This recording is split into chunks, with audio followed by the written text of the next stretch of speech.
The Plank, presented by Ram, starts now. Hello, everybody, and welcome to our Planksigiving Special here on this Thanksgiving Day. What a wonderful holiday it is, and certainly the Tampa Bay Buccaneers would like to have a little giving from the Cincinnati Bengals this week as they take on the Bengals on Sunday at Raymond James Stadium.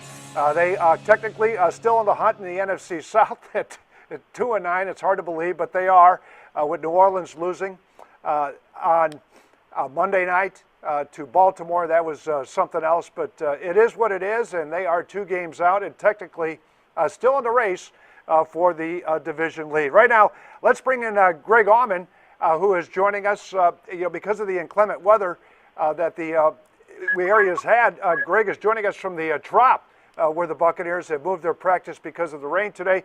Greg, how you doing? Doing well. Back here at the Trop, they got a football field lined up with some of the games here, and Bucs staying out of the rain and practicing here indoors today. How about what's transpired so far as we know it? Thigpen is gone, so I guess the bobbler is gone, and who's going to be the heir apparent in your mind? Returning kicks? It's hard to say right now. We really haven't seen any special teams work at practice today. They didn't sign anybody with any kind of return skill set, so it looks like they'd be going in-house. Bobby Rainey's in the backup on punt returns all season, and Mike James is in the backup on kickoff. So it could be either of those guys. It could be somebody else. We'll know more later in the week. This is kind of an odd practice today indoors here at the Trop, but we'll know more tomorrow. Well, this is kind of a schizophrenic team. One week they play well. Next week, as they did last week against Chicago, they played half a game, and then the second half, obviously, it all went downhill from there. What do you make of this team right now, Greg, as you've seen it? Let's just condense it down to the last 4 weeks or so, where the improvements are and obviously where the improvements aren't and should be.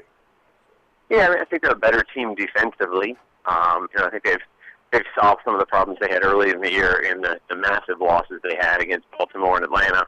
But they're still not getting takeaways the way they want to on defense. Offensively, they're kind of up and down. They haven't really had a reliable running game in the last month.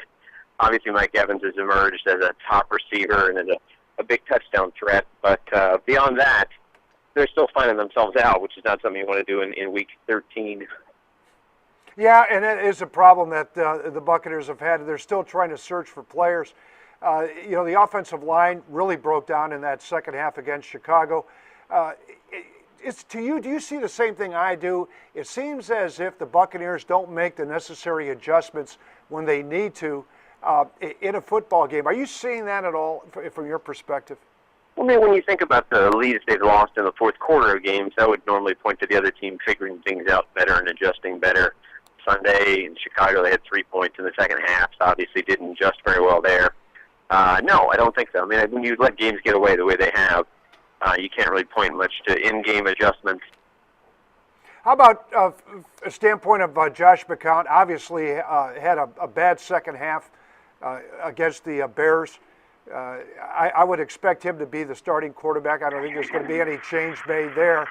But would you have to say that a lot of that was put on the offensive line of what happened to McCown and just basically the fact of the weather and Sims couldn't catch the football and he made one grave error, and he didn't really have an awareness of what was going on when that ball got tipped out of his hand and the Bears set themselves up for that go-ahead TD. Yeah, I thought the Sims throw was a high throw. I mean, that's the one that Sims had to go up to try and get. Yeah. You don't want to tip it, but it wasn't a well-thrown ball. And I do think McCown faced a lot of pressure throughout the game, on the plays where he made his mistakes with the turnovers, but also just in general. Didn't have a lot of pressure. So the offensive line is probably what you're talking about first when you think about things that still haven't been solved, especially in offense. I think right now Anthony Collins and the Dietrich Smiths, even Logan Mankins, it's just not working out, Greg. I don't understand why.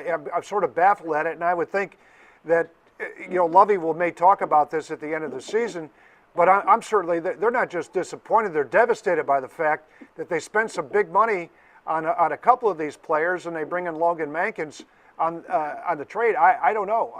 Your thoughts on that? And I would say that it's far worse than just being disappointed.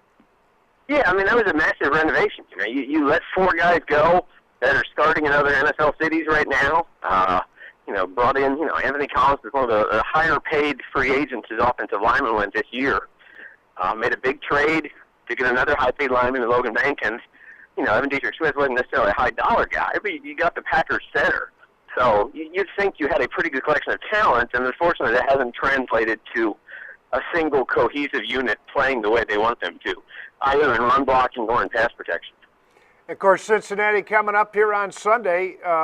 Andy Dalton, who has, in my estimation, you know, he's better than average quarterback in this league. He would be the kind of quarterback that I think the Buccaneers had expected Josh McCown to be, but isn't. Very effective and rarely makes mistakes. And let's face it, they're going to have to put some pressure on him as well because, you know, you can't let him stand in the pocket. He'll pick you apart. Yeah, you got a lot of weapons again. Obviously, A.J. Green's one of the best receivers in the AFC. They got a good tight end in Jermaine Gresham. They got a strong rookie running back in Jeremy Hill from LSU who played in the Outback Bowl here in Tampa back at the end of last season. So, no, they're a team that's won 4 out of 5 games, has a lot of playmakers on defense. So a month ago, this looked like a game they might be able to win at home, but right now, that's a team that comes in with some steam and will be a tough one for the Bucs to get, especially when they're still looking for their first home win of the year. All right, Greg, what's your pick? What do you like? If I had to pick today, I'm probably going to go with the Bengals right now. They have to bring a lot of things together. There's a lot of injury and uncertainty still on this Bucs team right now. You know, Levante David might not be there in the middle of the defense. So if I had to pick right now, it's quite close, but the Bengals win. But the most important question that I have for you is, what do you have for Thanksgiving dinner? Nothing too quirky or amazingly out of the normal lineup. You know, a little maybe some green beans with a little omelette along them if you want something unusual. You know, the stuffing's always good with just the right sausage in it. Looking forward to Thanksgiving dinner. Lots to be thankful for this year. Well, listen, I tell you what, that's fantastic. And Greg, you enjoy your Thanksgiving, and we'll see you at the game on Sunday. And let's hope that the following week we're going to talk about a victory, as we always hope. Very good, Tom. Happy Planksigiving to you. Yes, and to you too. Thank you. All right, that's right. It is our Planksigiving Special. And that was Greg Auman from the Tampa Bay Times Buccaneer beat reporter. We appreciate him joining us here on the Plank Report presented by Ram. And since this is the spirit of giving, certainly there's a guy that I know, Matt McGuire, who wants to give you his fantasy picks for this week in the National Football League. Here's Matt.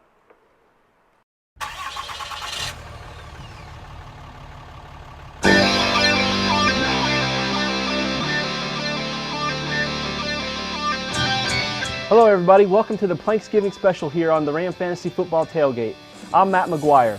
Now, we're officially done with bye weeks in the NFL, so every team should have a full roster from here on out.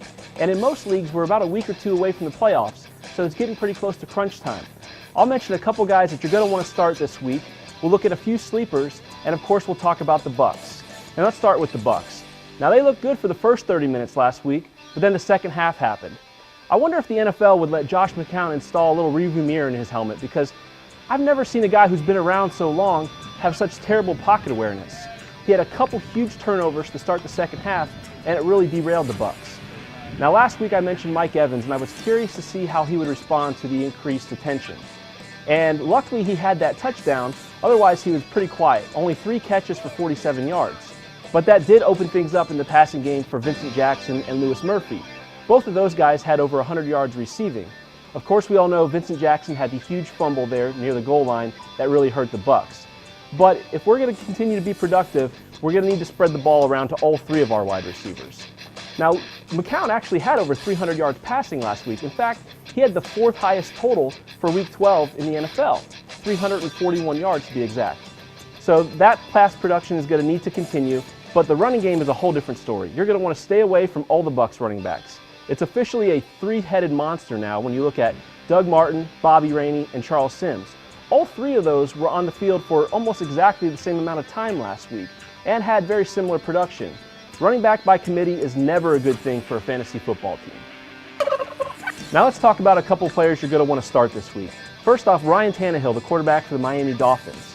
Each week his production is going up and up. He's throwing the ball over 30 times a game, and his completion percentage is close to 75%. He's got a great matchup this week against the Jets, and coming off that huge game last week against the Denver Broncos, I expect to see at least 250 yards, probably 2 touchdowns, and he may even get you close to 30 or 40 yards running the ball. Another player is C.J. Anderson. Hopefully you listened to me the last 2 weeks when I mentioned Anderson as a guy to pick up. He had another huge week last week for the Broncos. Peyton Manning loves him back there, and he could have had 2 touchdowns last week instead of 1 if he wasn't trying to kill the clock. But you can expect over 100 yards again this week and at least 1 touchdown. The last player I want to talk about is Keenan Allen, the wide receiver for the San Diego Chargers. We all know Philip Rivers loves to throw the ball in San Diego, and they've got a great matchup this week against the Baltimore Ravens. The Ravens have actually given up the 3rd most points in the NFL to wide receivers, and Keenan Allen is Philip Rivers' favorite target. So I would expect anywhere from 7 to 8 catches, about 80 yards, and a touchdown out of Allen this week. Lastly, let's talk about a couple sleepers. The first one is Jarvis Landry, the wide receiver for the Miami Dolphins. Over the last couple weeks, he's really come on strong. Last 3 weeks, he's had 19 catches, 149 yards, and 3 touchdowns. I already highlighted his quarterback, Ryan Tannehill, and I expect that duo to be very productive this week. You could probably look for close to 80 yards and a touchdown out of Landry, and he's only owned in about 30% of the leagues out there. So you can feel confident about picking him up and starting him as a 3rd wide receiver. Another wide receiver to take a look at is Andrew Hawkins, the wide receiver for the Cleveland Browns.